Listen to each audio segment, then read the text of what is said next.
Hello, followers of Christ. So, I mentioned in my earlier video that I was going to go in a little more detail about the versions of the Bible, the different translations, actually.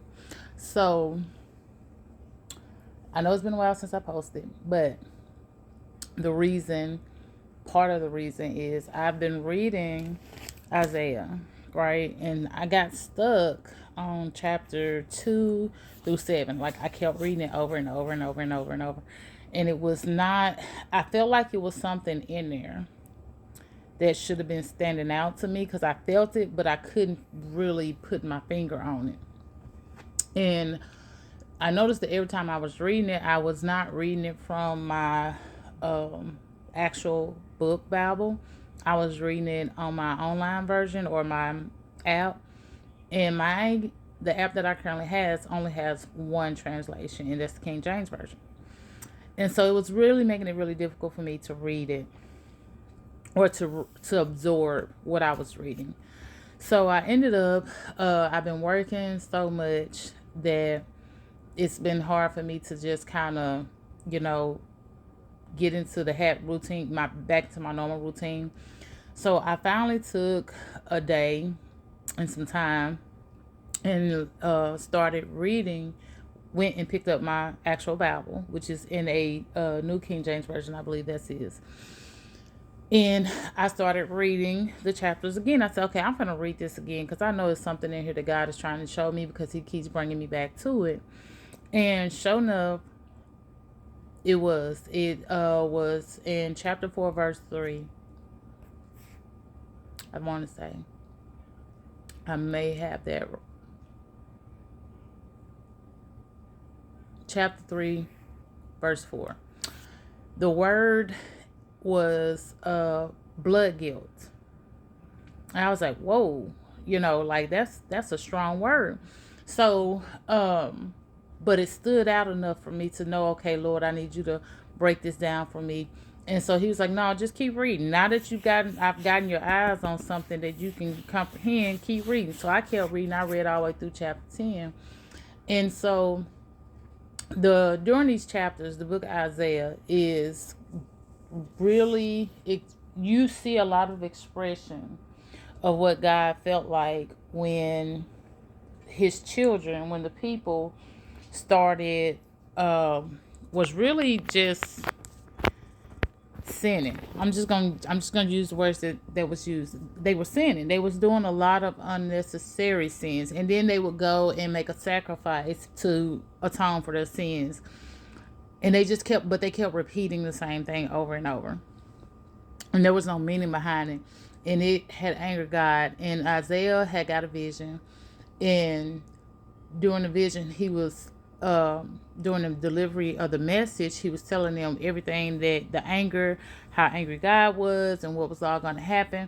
And so, in reading all that, God had pointed some stuff out to me because if you are a parent, you know how frustrating it can be when you tell your child to do something or you raise your child a certain way and they become complacent.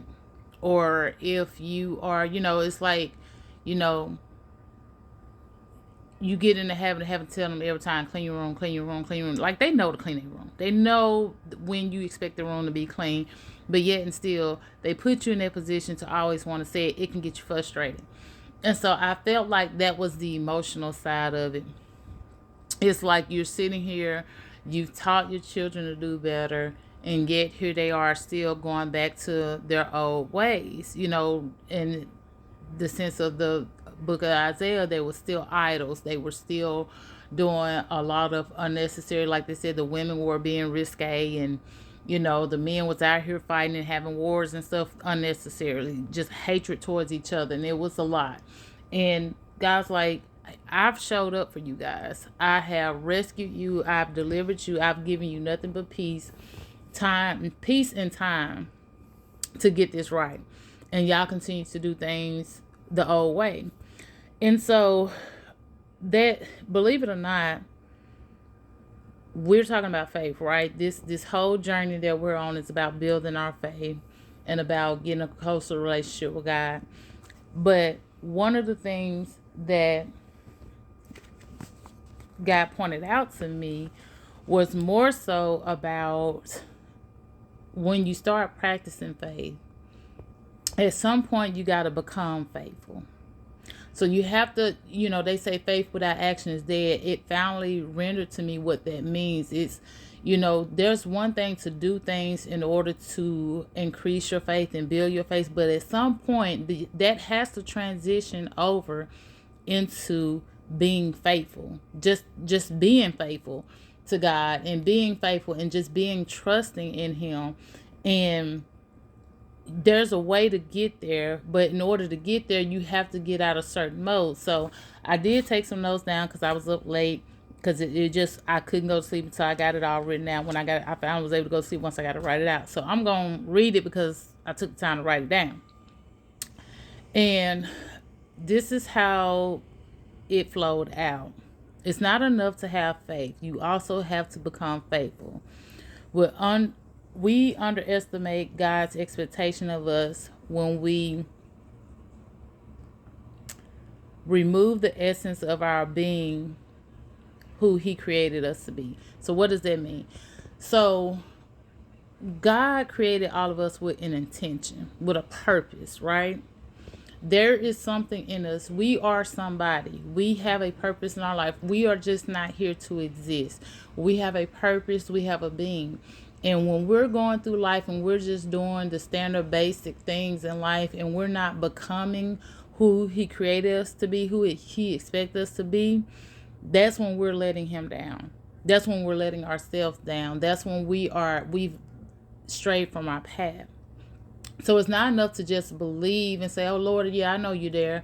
I know you're real. But you also have to get to the point to where you trust God. Say, I know you're real and I know you're over the head of my life and I'm going to follow you. I'm going to trust you. I'm going to do the things that you need me to do in order to help make your kingdom stronger. So when you are able to identify what God has called you to do, that is when you're living in that faithful walk versus just practicing faith by just standing and waiting on things to get done. Like, oh, Lord, I prayed for this.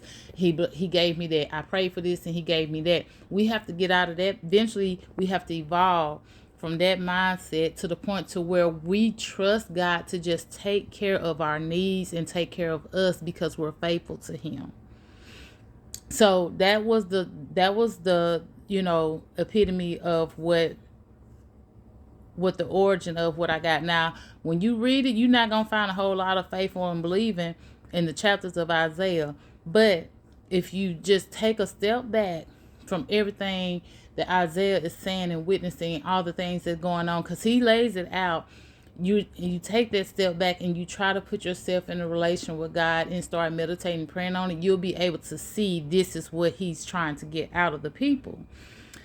So then I continue to say, related to my everyday life, right? Okay, so let me tell y'all something about me. I'm a list person. I love a list. I love a good list. I operate my whole work day off of a list. I write down everything I'm going to do and then I check it off as I go so that I can see the progress that I'm making throughout the day. Well, guess what? That's not ideal for faith, and I learned this last night. So this is something that I'm going to have to start working on myself.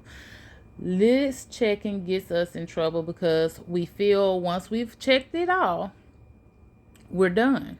We checked it off and we're done with it. Well, it leaves no room to grow, because what happens when you get done with the list? You ball it up, throw it away, right?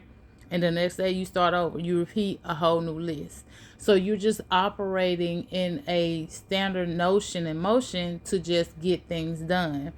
And it's not putting you in a position or in the mindset for growth or to evolve, right? Because you're just checking off, okay? That's great for work because that's what it is. It's work. You go there, you put in your hours, you do your work, you go home. That's perfect for work, but that's not good for your faith. Your faith has to have room to grow. It has to have room to evolve, where, like I said, the goal is to go from having faith to becoming faithful. How do you do that if you're a list checker like me? I'm a list checker. So how do I do that? And God showed me this. He said, well, you need to get into routine. because routine or regimen, which is a repeated practice, leaves room for growth. Because when you start a routine, it's just like when you're working out. If you start a workout routine, right, you start off with 10 reps the first couple of weeks, right? Once you realize you can conquer that 10 reps, you still have the regimen of going to work out, but you increase your reps, you increase your growth, and that increase your health, that increase your strength, that increase your capacity to be able to do more. So when you have a regimen and you allow yourself to, once you have peaked, you can evolve it and add to it or transform it so that it can still work for you. So when you're operating in your faith, yes, in the beginning, yeah, we are believers, we are trusting God, and we're asking God for things, and we're giving him, we're surrendering ourselves to him. And because we are surrendering ourselves to him, he is blessing us by checking off our list for us to show his level of authority and power to increase our belief. But at some point, we have to get to the point where we have to stop asking and start just trusting and believing. And so that's where the routine comes in. Because if you're practicing your faith, it's okay to practice it. I'm not saying take away your list. I'm just saying that, you know, having faith is the beginning stages of being faithful. So it's okay to practice it. It's okay to ask for things. But eventually, it has to grow into a routine. You have to start putting into practice the routine or the regimen for you to evolve into a faithful belief in Christ. So I said all this. I would not have gotten any of this, you guys, if I had not had switched over from the King James Version to like I said, I think it's the New King James Version, because it just read so much clearer to me. You have to be able to understand what you're reading in order for you to receive it. You have to be able to break down the words in order for you to be able to understand what God's trying to say to you. So it's important to have multiple versions. I mean, or you can just have your one, but make sure the version of the Bible that you have, the translation that you have, is one that you truly can understand. Because if not, you can miss out on some important things that God is trying to show you and God is trying to tell you and deliver to you, all because you're hung up on trying to make the words make sense, trying to connect the dots, constantly having to stop. And there's nothing wrong with looking up stuff, because when I saw blood guilt, I went and looked it up. But instead of having to look up all the words and try to put together all the parables and try to go back and do all the research, I didn't have to spend as much time on that when I switched over to the other version. And so that itself was a blessing, that I was able to, once I took the time to come back to my Bible that I use when I study, I was able to get this message. And I do feel like this is a good, strong, powerful message. I do feel like this is what God is trying to get us to do. He's trying to get us out of this habit of saying, Lord, help me, Lord, do this for me, for the things that we supposed to already trust for him to provide for us. Because if we can get to the point to where we trust God, if we can get to the point to where we're not asking for the things that we need, the things that we know he's going to provide, God can use us for so much more. He can use us in a more powerful way. It can be on a level that we don't even know that we have the capacity to be able to do, because we're not worried about the little things. We have allowed our minds to be freed up to where those small things are no longer a priority for us. And when I say small things, I'm saying believe in God for, like me, my thing right now, this car situation, that's small. That's not something I should be having to put on the list, because I know God, I should trust God to take care of me. I'm still going to be able to get to and from work, and I have been getting to and from work with no problems. I've been able to take care of my family. I've been able to do my job. Nothing has hindered me by not having a car. So to allow that to stay on my list and not just trust God to be able to, like, okay, the car went down, but I'm still trusting God to be able to provide for me. I can free my mind up to pray for something that is more significant to his kingdom, more significant to what his agenda is, versus trying to take care of me. So I really hope that this is coming off the way that God wants it to come off. I'm praying for everybody that we get to that mindset to where we are just faithful believers in God, and we get there. It is not, like I said, this is not a sprint. It's not something that's going to happen overnight. Even for me, it's not going to happen overnight. But it is going to put us in a better place, and it's going to increase our relationship with God when we're able to have such a strong, faithful connection with Him versus a taskful faith believing action for Him. So I really hope this bless you all. Let me know what you think. Again, that's what I got from Isaiah 2 through 10. Y'all let me know what you're getting from it. And because I love to see other people's views, I love to see their comments, because it helps me to open my mind up a little bit more and see things from different angles. So y'all stay prayed up, keep having faith, keep trusting, keep believing, and keep growing your relationship with Christ.